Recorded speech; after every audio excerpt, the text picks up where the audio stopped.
حیان ابن حارث سلمانی کی شہادت۔ آپ قبیلہ اسد کے چشم و چراغ تھے۔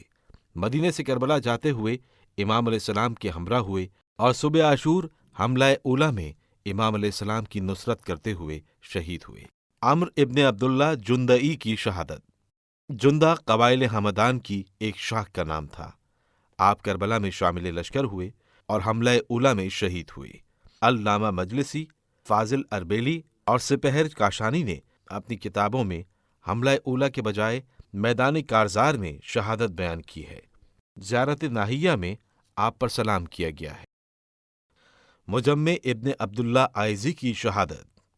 آپ قبیلہ مزہج کے نمایاں فرد تھے۔ آپ کو امیر المومنین علیہ السلام کے صحابی ہونے کا شرف بھی حاصل ہے۔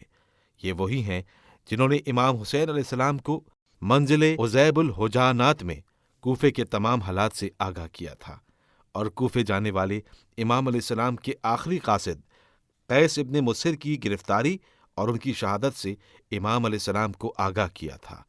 آپ بھی حملہ اولیٰ میں شہید ہوئے۔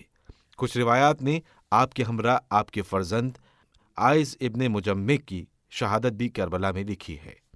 عبد الرحمن ابن عبداللہ ارہبی کی شہادت۔ آپ قبیلے بنو ہمدان کی شاخ بنو ارہب کے چشم و چراغ تھے۔ آپ کا پورا نام عبد الرحمن ابن عبداللہ ابن ارہب تھا۔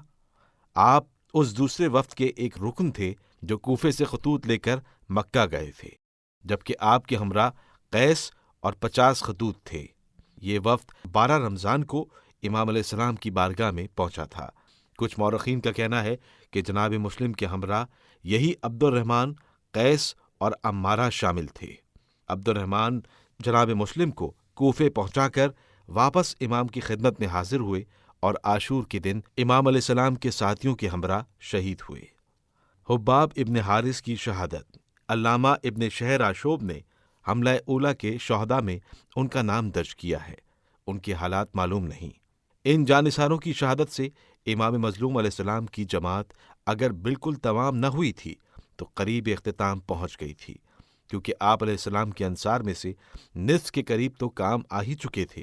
جو باقی رہے تھے ان میں سے اگر چھوٹے چھوٹے بچوں کو علیحدہ کر لیا جائے تو مختصر تعداد سے زیادہ لڑنے کے قابل نہ تھے۔